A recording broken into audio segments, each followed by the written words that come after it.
Hi everyone, it's Lenny from Urban Automotive, and today I'm Bond villain.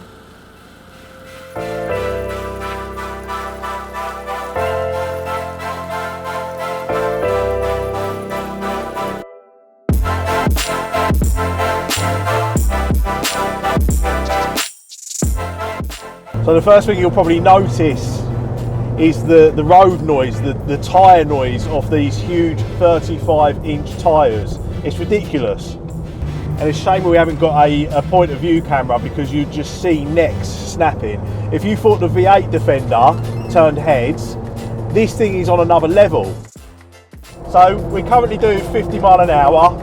It's bouncy, it's uncomfortable, it's loud, but it's so cool. I love this thing. It's just a big, stupid Tonka toy. And you kind of feel mean in it as well, you know what I mean? You're really up high, you're sort of looking down. And this is a Bond villain car. Do you know what I mean? This is, it looks evil. There's absolutely no refinements. And it's probably the polar opposite of modern day urban car.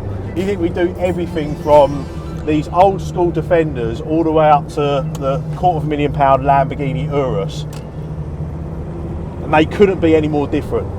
So when the Spectre film came out, there's a couple of SVRs with some cool roof light bars, but it was really the Defender that stole the show, and it's become quite a famous movie car in a long list of cool movie cars. So of course, Eleanor, Gone in 60 Seconds, that GT500 Mustang, one of my personal favourites. The 964 Turbo from Bad Boys. I think it's a 964. I'm sure people in the comments will tell me otherwise if I'm wrong. They all have their place in movie car history, and I think now this has earned its place as well. And price-wise, this is maybe a little bit more achievable.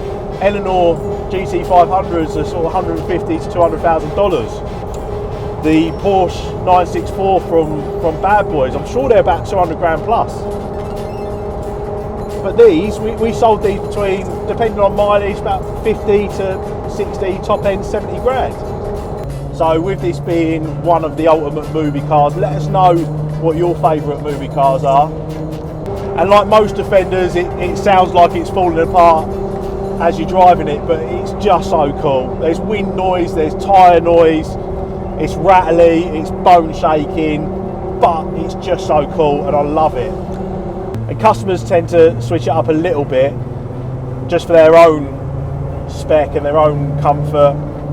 This one's got a smaller steering wheel, which always helps with this, typical Defender design, gives you a little bit more room.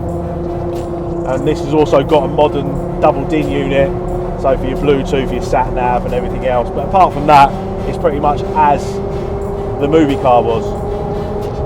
So like the V8, it's the ultimate Defender, but very, very different. We've got a diesel manual instead of an LS3 auto.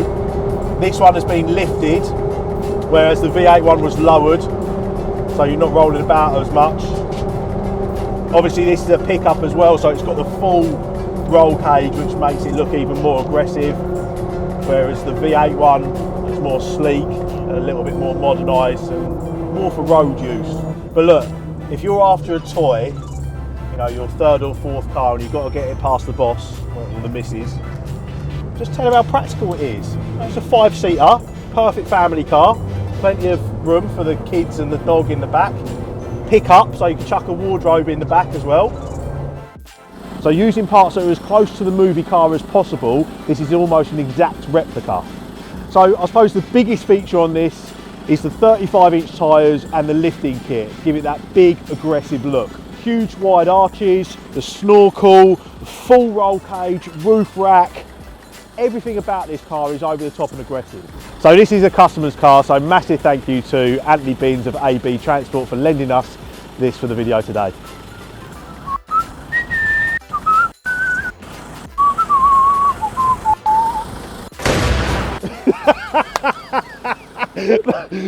Nah.